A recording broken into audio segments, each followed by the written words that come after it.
Finding your media files. So let's say we come down into our project browser, and I come down into Camping, and I go into my clips, and I say, this file here, where is it on my hard drive? And so I can simply right click on it.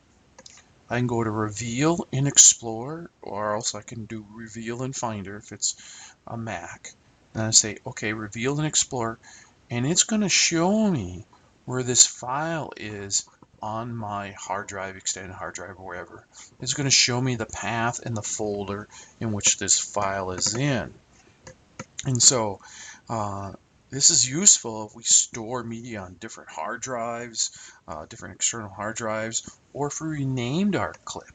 So it's possible to rename our clip down here in the project, and it's not the same name that's in our Windows Explorer or in our Finder if it's a Mac. So this is a handy tool for finding our files out on our hard drive. So we simply just pick on the file, right click, and we go to Reveal in Explorer or Reveal in Finder if it's a Mac OS.